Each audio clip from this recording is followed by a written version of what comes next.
Welcome aboard, ladies and gentlemen. This is your captain speaking. Buckle up. Get ready for takeoff. Today, we'll be flying into the territory of wealth inequality. And that's right, ladies and gentlemen. That will be our destination for today. Wealth inequality.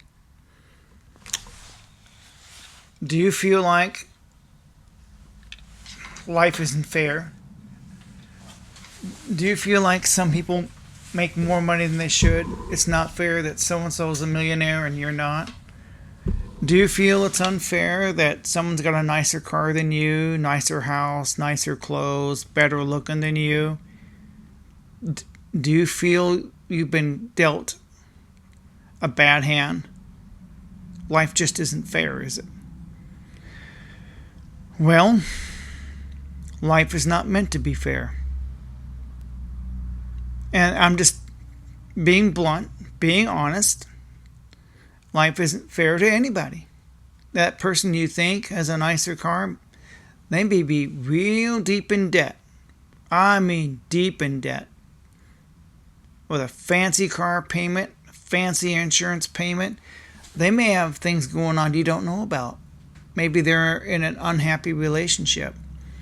Maybe they've got a health situation going on you don't know about. Behind the scenes, there's things you don't know. And so, yeah, just to be fair, wealth inequality, does it exist? Absolutely. Can we solve poverty and try to make wealth a little more equal? Maybe. We can't solve poverty. You're always going to have poor people. You're always going to have homeless people. Now, some people are not poor by choice. I know there are YouTubers who say, well, some people choose to be poor. And I used to believe that. And I still believe that to a point. I believe that to a point because something I seen a couple of years ago. We had this young lady come in and she had a little girl. I know I've told this story many times. So part of the reason I believe poverty is a choice is people make choices. She came in, little girl. She spent about $30 on scratcher tickets, lottery tickets, right? She had a whole pile of them. And then she says, I have no money to buy groceries for my little girl and my food stamps haven't been loaded yet. But you just spent $30 on lottery tickets. You could have bought groceries with that money. You could have bought food with that money. So when she said that, I was like taken back. So yeah, poverty is a choice to a point. There are people who just make poor choices in life. Poverty can be a choice when you are going through the drive-thru every day. You say, well, I can't save money, but there's somewhere we're wasting it. Do you go through the drive-thru window? Are you spending $10 to $20 a day going through the drive-thru? That's hundreds of dollars a month. That adds up. Folks, that really adds up. That's just going through the drive-thru window. What if you smoke, drink, vape? Oh, that costs money. How much money do you spend on lottery tickets hoping you... Oh my gosh. Scratch. Oh, I know. The next one. I'm getting ready to hit the jackpot. Do you go to downstream? Do you visit the casinos hoping to hit big? How much time, money do you spend going to the bingo halls or the casinos? Thinking, if I could just hit that jackpot. Right? I'm just putting that out there. Just getting everybody to think for a minute. Every one of us are guilty on some level of spending money we shouldn't spend. Me too. I'm sure there's things that I can probably cut back on if I really wanted to. I do eat at fast food a couple of times a week. I can cut back on that. That's $10, $20 a week I spend on fast food. That could be $80 a month. If that adds up. How about the crap I buy at Walmart? I do buy crap. That's probably another $50 a month I could be saving if I just didn't buy as much crap. So this man in the mirror is just as guilty as anybody else. So is poverty a choice? In some ways, yes. In some ways, no. Here's where it's not a choice. You can make all the right moves. You don't smoke, drink, gamble, do drugs. You make all the right moves. You take care of yourself. You hit the gym. You cook at home. You don't eat out all the time. And have one medical condition, one mishap, one hiccup. It could bankrupt you just like that. Even the best of you can be bankrupt by one. Like my late wife, her back surgery was $100,000. This was years ago. That would bankrupt anyone. How many people have $100,000 laying around for back surgery? Do you? Most of you don't. I guarantee it. Now, luckily she had Medicaid, Medicare, Muscular Dystrophy Association to help offset our cost, but even with that, you could still be out $5 or $10,000. Do you even have enough money to meet your co-payments? Most don't. Most Americans don't even have $1,000 emergency fund. Let's say half of Americans don't even have $400 to their name. And so, wealth equality, does it exist? Yes. There are people who think, well, we'll just take from the rich and give to the poor. The rich have too much money, we'll just divide it up. Well, here's the problem with that, is the lottery. You can give somebody money, and 6 months later they're broke again. Yeah, they can win the lottery and be broke within months. Or days even. Depends on how much they win. How many stories like that have you heard? How many times have people gone to bingo halls, hit the jackpot, and then spent 3 times that trying to hit the jackpot again? They don't stop when they go to the casino. Hey, I just won 1,000. They'll spend all 1,000 plus 4,000 more trying to win 20,000. Thinking, I'm going to hit the jackpot. I got to hit it. I got to hit it. It's going to hit. I know it. I know it. Think about that. How many people do you know that have done that? Instead of taking their winnings and putting it in their pocket, they dump it all back in, thinking they're going to hit it. And this takes all their money and then some. So the idea that we'll just take from the rich and give to the poor, that's not going to work. I can tell you that won't work. You'll go to the Indian reservation. You know that song? This land is your land, this land is my land. Sounds good, right? Do you know what that song's about? Socialism. Absolutely. If you listen to the lyrics, nobody owns the land. You share it. Well, the thing about the Indian reservation is you don't own the land. There's no equity. You don't get to have equity. They do. The tribe owns the land. They have equity. You do not. You're just allowed to live there. That's why they live in shacks. That's why they live in extreme poverty. Nobody will develop the land because the tribe might come along and say, well, we're going to give this house to somebody else. They'll have to move. Could that happen? Yeah. Nobody wants to develop the land because they don't own it. So you're going to spend money to do what? Build something? But there's no equity in it. You're not, there's no real estate value. The tribe has all the value. They own all the land. And yet, there's extreme poverty. That's sharing. That's socialism, communism in a way. That's a form of sharing, right? They're sharing the wealth. Everybody, the tribe owns the land, and you're allowed to live on it. No mortgage. They probably charge rent on top of that. They probably make the I've never lived on a reservation. I'm half Native American. I don't live on a reservation. I wouldn't want to. Even if it was rent free, you're allowed to live there. Rent free, the tribe owns the land, that's it. But I'm sure they charge you rent, at least a little bit. Even if they don't, you're still in super poverty. I wouldn't want to live that way, despite the fact they even have health care handed to them. So what medical expenses could they have? But they're still extremely poor. I guess it's not working, is it? They say, well, capitalism doesn't work. Well, socialism doesn't work. Go to the Indian reservation, take a look around. It does not work. This concept of this land is your land, this land is my land, no. No. I grew up with a children's book called The Little Red Hen. You know, she bakes an apple pie with this loaf of bread.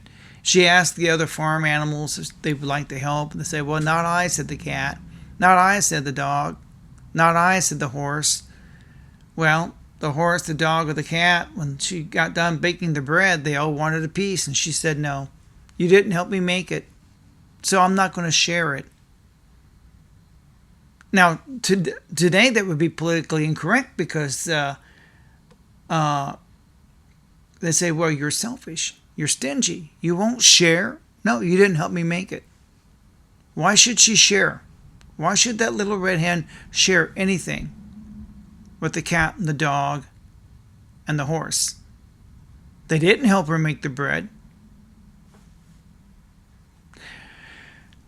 You know, a long time ago I wrote a term paper and I made this statement.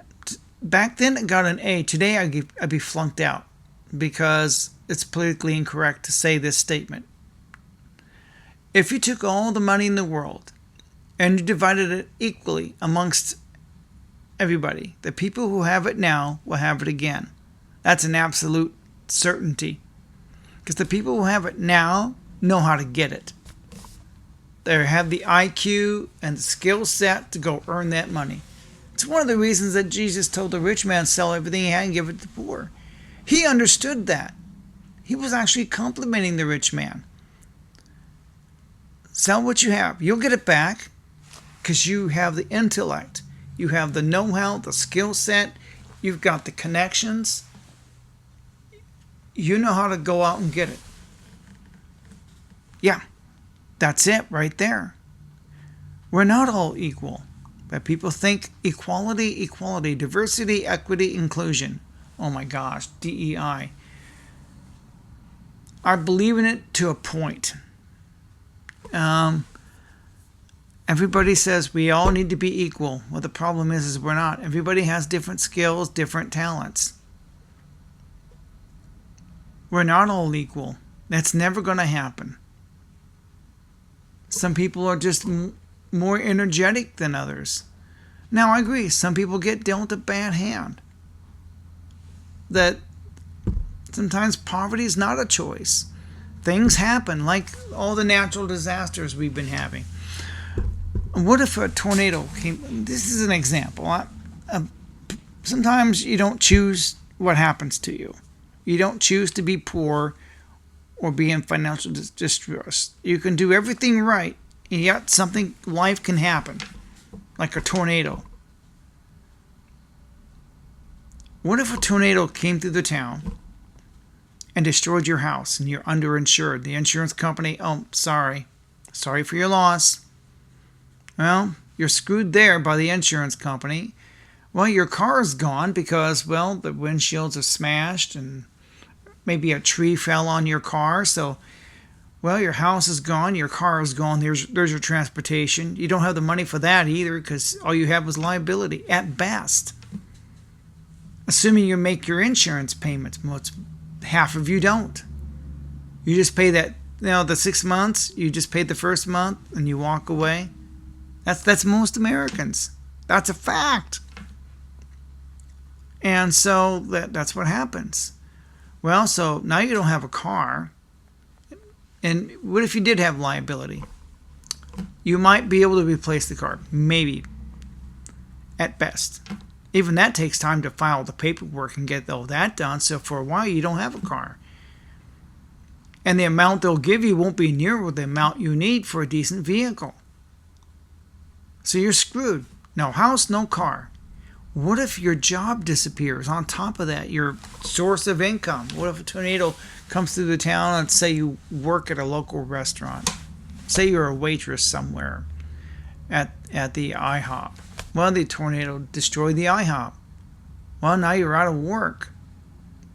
What if it's a mom and pop? So you're at best you might get unemployment. Even that takes time to file and get it. You have to go down and apply for unemployment, then you have to wait to get it. So the only income you're going to have is your unemployment. You lost your house, you lost your car, your job is gone because it was destroyed by a tornado. Everything's gone in an instant. Did you choose poverty? No. Life happens. So wealth inequality, does it exist? Yes. Do people choose to be poor? Sometimes. Not always. The example I just gave you, you don't always choose it. Life happens. What if you suddenly have a stroke? Now you're out medical expenses. You have to go apply for Medicaid, Medicare, and you know, what if you can't afford health insurance? Then what? You're screwed. Even if you did all the right things, you did everything right, you could still be screwed. You could still be out money that you don't have. So wealth inequality, yeah, it's out there. And unfortunately, if you just... Here's another thing about wealth inequality. Every time they talk about this, I do notice a pattern here. They always talk about the CEOs who make 100 times more than their workers, right? They never mention the $100 million football player, the $100 million actor who just, like Tom Cruise, he made millions off Top Gun. I'm sure he was paid top dollar for that role. That's right. He made millions. We don't talk about that, though. We don't talk about our movie stars and athletes who make millions and millions of dollars. They make more money than some CEOs. They make more money than most CEOs. To stand in front of a camera and smile. Yeah. But nobody talks about that. The NFL player makes $100 million a year. How much does a school teacher make? $30,000? But nobody wants to talk about, instead they'll talk about the CEO or our politicians. Look, they're out of touch. Most of our politicians are millionaires. That's right, folks, they are. That's wealth inequality. Let's take money away from our politicians. Let's take money away from the CEOs. But you don't take money away from Oprah. She's got a lot of money. What about The Rock? He's got a lot of money. Why don't they just share the wealth? Well, here's the problem with that. You can't just give somebody money. You know what? I got another idea for a YouTube video. I'm just going to lightly touch on this. Remember that TV show, Extreme Makeover, Home Edition? That TV show made millions of dollars for the network. 500 million, I heard they made. And they preyed on the poor and the helpless. They did. They were running a scam. How could that be a scam? They gave this house to this beautiful home to this family. Well, this family could not afford that house to begin with. They can't afford the taxes on it, the insurance, the maintenance, the utilities. I came across a story of Extreme Makeover Home Edition. They gave this family this beautiful home, and it destroyed them. They couldn't afford to keep the house. That's a horror story. I'm not just talking about the taxes, But the insurance on that house, the utility bills, when the family got the utility bill, they couldn't afford it. They had to borrow money just to maintain appearances, just to be able to live in that house. We're doing the right thing. No, you're not. You can't just give family a house that they may not know how to take care of either. You ever considered that? What if they don't know how to take care of that house? What if you walk in that house a year later and it's a dump? Trashed. They don't know how to live in it. They don't know how to take care of it. You ever think about that? Wealth inequality. It's not that simple. It's not as simple as just handing somebody money and 6 months later they're broke. The lottery's proven this many times over. And I see online so many people looking for a lifeline. You know that song by Papa Roach called Lifeline? That song is so true today. There's so many Americans who I know are desperate and they're looking for a lifeline. Who do you know isn't seeking out a lifeline? If I just had a little more money, I could afford my eye surgery.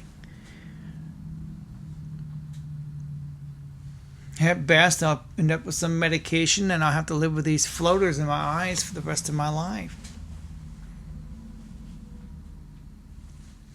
I'm not 65 yet to collect my Medicare. I got 7.5 years to go. Assuming it's going to be there when I turn 65. It probably won't.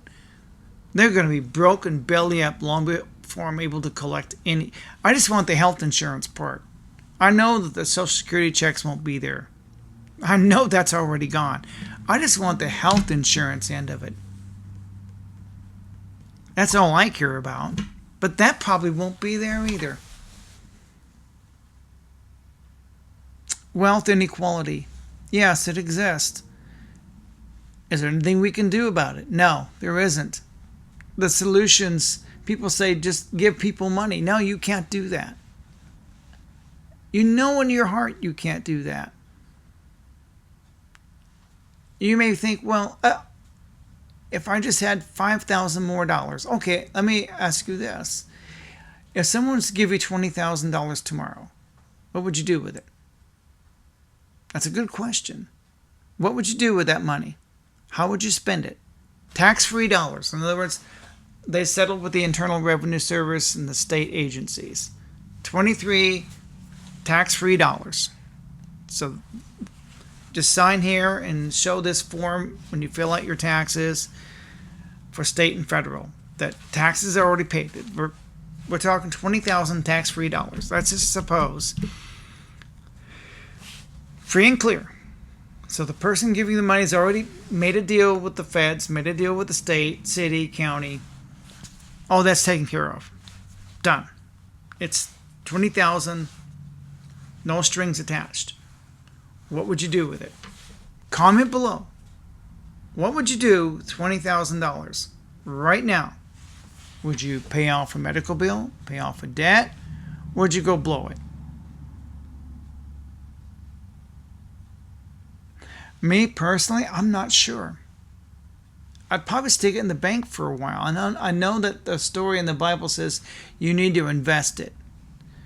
So I'm going, well, the guy that just stuck it under his mattress, I can understand why God said he did something wrong, because he gave each person talents, and the other two, I think there's 3 of them.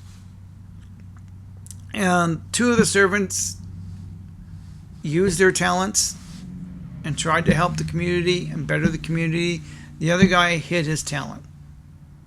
Did nothing with it. I can understand you socking your money away, but you need to invest some of it. Give some of it back. The thing is, it's so easy to say to the billionaires, you need to give your money away. Give it back to the community. In what way? In what form? How can they do that without just giving free money to people? You may say, well, I could use some free money. Everybody could. But what would you do with it? Would you invest it to earn more money forever, on and on? Keep that money coming in every month, every week, every day, in perpetuity? Or would you pay an immediate bill? I mean, I can understand that, but what kind of business would you start? Is it legit? Is it one that's actually going to work? You could start a business online. Like this right here has a camera on it. You can make YouTube videos. Get a selfie stick. Go for. I see people walking, making videos. I might do that for a few of my videos. I've got a selfie stick. I can stick this thing on, turn the camera on, and go. And this, when I head into town where there's a Wi-Fi signal, just upload it. Costs nothing to make videos. Most people have some kind of phone. It may not be an iPhone, but maybe an Android. Most people have phones. They all have cameras. Just turn it on and start recording.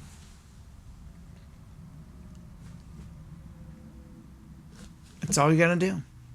It's that simple. You can make money.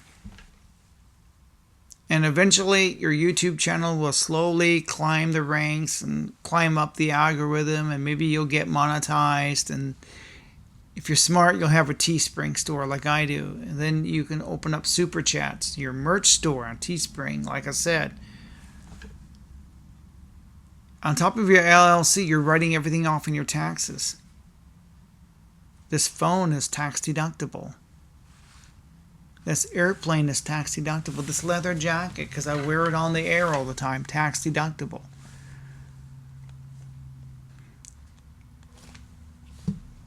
This cost you, well, the phone costs you money, but most people have a phone. Most anybody anymore, even homeless people, have phones. I see them all the time. Just turn it on and start recording. Go to a Wi-Fi hotspot and upload it. There you go. It's that simple. You have the tools to do it. Just do it. This right now, what I'm doing in front of this camera, absolutely. It can be done. Just do it. That's what I'm doing. I practice what I preach. So, I haven't even gone to any of the comments yet that people are leaving on this video.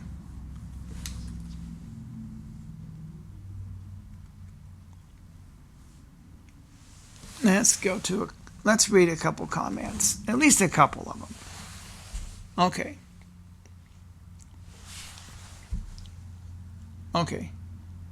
No. Let's okay.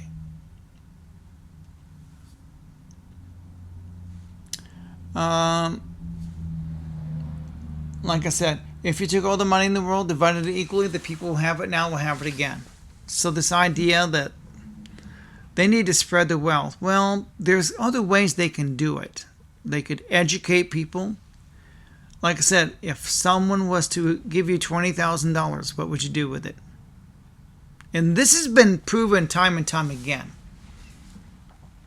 There may be somebody out there really wanting to give you $20,000, but he wants to get to know you as a person. If I was going to give somebody $20,000, I want to make sure I knew that person. I'd have coffee with them, get to know them one-on-one, find out who they are, what their needs are, and cater to their needs. If I really want to help somebody out, I want to know that person and keep an eye on them and say, what do you need? What are their needs? Everybody could use money. Well, where would it go? $20,000 today. What would you spend it on? This guy right here, I'm really not sure. I know that I'd stick it in a savings account, an interest-bearing one that yields a pretty good interest rate. I would probably either get a decent used car, a little bit better than the one I got, That's where probably half of it's going to go. Because then they got to cover the insurance on that car, tags and license and all that stuff. So you're looking at, out of the 20,000, probably 12 or 13 of it would be gone just for the car. Just for a decent car. Bought and paid for, by the way. Cash. My friend Sandra, when the transmission went out on her car, she was lucky she had savings. She paid cash for the car she got. $6,000. Byrider wanted $14,000 for the same car she had. That's not including interest. So don't go to buy here, pay here. If that's what it says on the sign, that's where you don't buy a car. You may think you don't have a choice. Yeah, you do have a choice. You can avoid buy here, pay here, and do what Sandra did. Pay cash and put the remainder in your pocket. So she paid $6,000 cash. Byrider wanted $14,000. She put $8,000 cash in her pocket. This is how the rich get richer. That's one of the ways they do it. Okay, let's read a comment. At least a couple of them. Keep in mind that someone who makes $100K a year for decades can still go broke with just one medical injury. That is correct. One little medical mishap, and you did everything right, and you're broke. Now you're in poverty. So I'm saying poverty is not always a choice. Sometimes an accident could happen. You could be hit by a drunk driver. A tornado could destroy your house, your car, your source of income. If you worked at the IHOP, boom, it's destroyed by a tornado. What do you do then? I mean, even your source of income is gone. You are in bad shape. Poverty is not always a choice. My former employer's daughter got hit by a distracted driver as a pedestrian at 40 miles an hour and suffered catastrophic brain injury. Insurance does not cover much for TBI. I don't know what TBI is. It has drained their life savings, but they are still facing millions more in costs. They installed a some chamber in the house because it cost them less than 4 months of being treated with one at the hospital. They were being charged about $35K per month, and insurance does not cover anything. The medical profiteering is evil to the core. Yeah, one medical expense can put a family into extreme poverty. And you did everything right. This is what I'm talking about right here. This person is absolutely correct. It's just amazing. This person says, I do landscaping in a very affluent area, multi-million-dollar vacation homes. Empty 99.9% of the year, yet owned by millionaires. We charge $10K a summer for our services, and our clients pay it no problem. These people are paying $10,000 a summer to have a perfectly cut lawn, hedges that they never see, never visit, don't even care about. I have been in this area for 2 summers. I've only met 2 of our clients because the rest of the time they are not in the state. These homes will blow your mind, by the way. Tennis courts, hot tubs, pools, fire pits, and cobble walkways. Expensive security systems. I make $20 an hour and I'm struggling. I'm always broke. I'm always tired. I feel guilty for not providing enough for my 2 little girls. The system is broken and I'm ready to snap. So I guess in his situation, he's seeing these beautiful homes, right? And he's saying, I'm only making 20. I'm sure he's doing the best he can for him and his daughters, but he needs to figure out a way he can make more. If landscaping's not paying the bills, he needs to think about doing something else. Another side hustle. Like I said, the internet is where the money is. I'm telling you right now, what I'm doing right here. I may not make a lot of money doing it, but at least it's an effort to do something. I do it because I enjoy it and I hope to make a living at it. The system is broken and I'm ready to snap. So he needs to think about doing something else besides landscaping. That's my advice to him. Think about whatever these people are doing. He needs to. Ever seen that movie with Will Smith? He asked this one person, "Sir, what are you doing to earn the money to buy that car? What are you doing?" Monkey see, monkey do.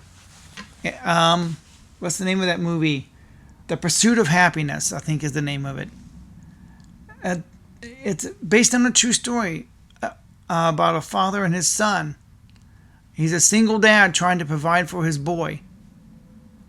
And they're sleeping in a bathroom. He climbed the ladder. A black man, I might add you, not a white man. So, yeah, it can be done. The pursuit of happiness, yes. There is wealth inequality, and like I said, you can't just give people money. And I asked the question, if you got $20,000 today, the lottery is a good example of people just going broke. If I gave you $20,000 today, will you be broke 3 months from now? And on that $20,000 just poof, it's gone. And you're right back to square one. And so I'm asking myself, what would I do with $20,000? I'll be honest, I don't know. I guess I would get a decent used car. That would be what I would do with it. And still have money left over. And just sock it away and have an emergency fund for whatever I needed. That's what I would do. Yeah. No, I'm just being honest. Because a good used car is going to run almost $20,000. At least 13, 14 by the time you get tags and license and insurance and all that other crap. You're out $14,000 at least. With enough money in the bank to make your insurance payments for a while. Pay for maintenance on the car for a while.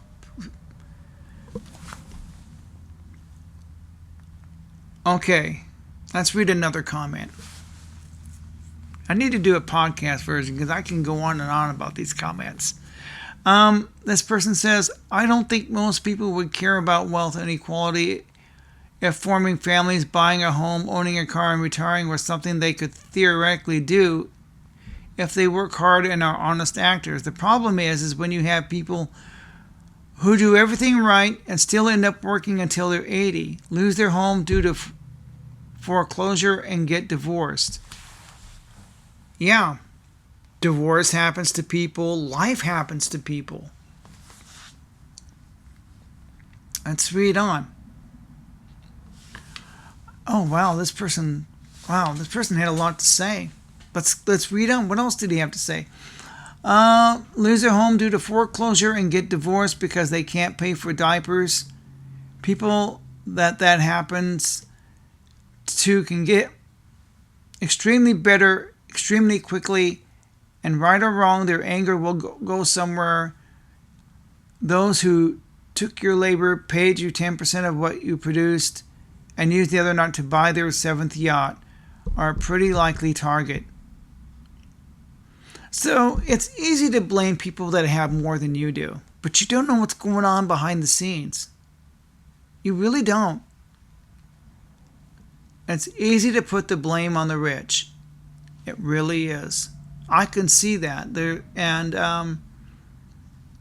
This person said, you do everything right, still end up working until they're 80. Lose their homes due to foreclosure and get divorced because they can't pay for diapers. Yeah, financial stress is a big part of divorce. It really is. I mean, half of divorces are because of financial distress, lack of money. You can look that up. That's a real thing. Is that what happens? It can get extremely bitter extremely quickly. Yeah, that can happen. I mean, like I said, life happens to people. Then you resent the guy who has. But how many people have 7 yachts? Unless you're a music magnate like Dieter Bohlen over there in Germany with $100 million. How many people are in that bracket? 1 out of 1,000? Most of us ain't in that bracket. Are a pretty likely target. In fact, for most of human history, the elites of the society knew perfectly well not to flaunt their wealth too unabashedly because they knew how hopelessly outnumbered they were. Yeah, they are outnumbered. Most wealthy people don't flaunt it. I mean, I guess they do in a way. You're driving down South Minstone in Springfield or wherever you're at. That's a nice truck. I live in a small town. For here, it's big trucks.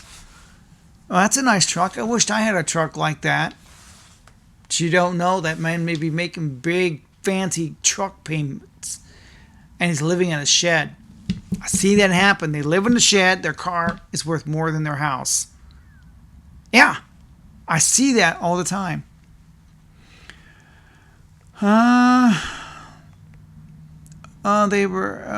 If a ship is sinking and the elites toss their population overboard to save themselves, that didn't happen on the Titanic. Let's be realistic. The elites are the ones who drowned. That's an absolute historical fact. Many elites lost their lives on the Titanic. So this person is saying, well, the elites will do anything to save themselves. No. No and no. History has proven that. When it comes right down to it, a sinking ship, the elites will sink with the ship. Women and children first. They're still human at heart. People think the elites have no feelings at all. They're wrong. Because this guy said, if a ship is sinking and the elites toss their population overboard to save themselves, don't be mad when the ship finally sinks and people in the water pull you down with them. Well, the elites sank in the Titanic. That is a historical fact. Always remember the French elites were throwing dinner parties and gallant balls while the Bastille was being stormed. Well, only one or two people were actually killed during that. Marie Antoinette, I think, was one of them. Let them eat cake? Yeah. See, you don't want to be an asshole. You don't want to be a jerk. You don't want to say let them eat cake. So, I'm doing my best to read the comments. Here's another person. 100% no one would care how rich someone was as long as their needs are met without too much struggle. You can own 50 houses long as I have one. It's a good point. If I have a house, I don't care that you own 50 houses. This person said, literally the healthcare thing hit me hard. Here's another one. I think a lot of the cause of poverty now in America and struggling family is medical. Like my situation with my eyes. Medical. It's going to cost me, could be thousands of dollars I don't have. Oops. And it's a permanent medical bill I'll never be able to pay off. Oh well, not going to worry about it. Not going to worry about it at this time. It takes a little bit to set that on there just right. So this person says, I don't care how rich people get. I don't feel envy like that, but when the average person literally has to work most of their life just to pay for rent and food and basic lifestyle and then have nothing left to save for anything, something is wildly wrong. Yeah, I agree. 100%. But like I stated, one medical mishap can put anybody in financial distress. I know because that's what I'm going through right now. And I've been rich and I've been poor, and I don't think rich people can comprehend how difficult the struggle is. Yes, they can. I know several rich people who came from poverty. Oprah Winfrey, Bill Clinton, who even Obama didn't come from wealth. I don't think he did he? I know Bill Clinton came from poverty. Single mom living in a house trailer. Yeah. I know that most of Shark Tank were all poor. Robert Herjavec came from Croatia. Started out with dirt floors. Had to carry buckets of water. Yeah. I don't think rich people can comprehend how difficult the struggle is.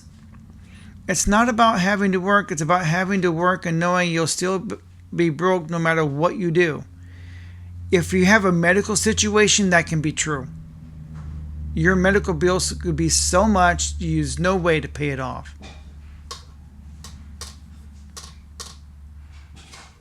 Not having enough money for retirement, car repairs, sending your kids to school, or paying rent.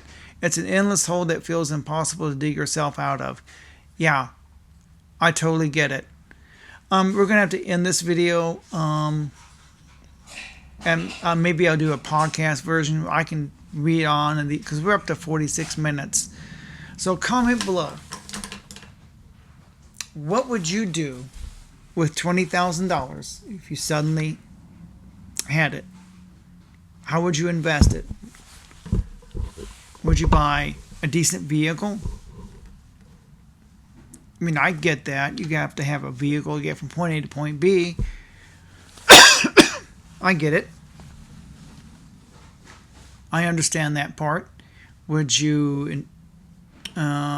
It can be an investment too, because a car to get around in, one that's reliable. Yeah, that can really be helpful. I see that. Would you start a business? Like I said, you could start a business with just your phone. Just start recording. It's that simple. Record and upload and hope for the best. A lot of it's luck. On YouTube, it's luck. It's like, how do you make it on YouTube? I don't know. I think all of it's just keep putting out content. Just put it out there. Somebody will watch, and be yourself. That's what I'm doing right now. I'm just being myself. All my videos are now 40 minutes plus because I'm just being myself. So this is the second video today.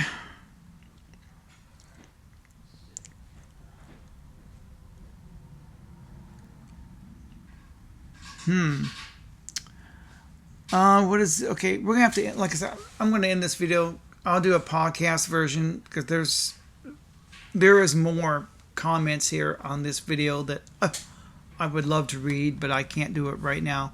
I want to thank everybody for watching. You support me just by watching this video. You're supporting me, and I just want to say thank you and thank you for watching the most unprofessional YouTube channel on the planet. No script beyond reading people's comments, no teleprompter. I don't have a director, producer, I don't have anything. It's just a one-man show. Just me.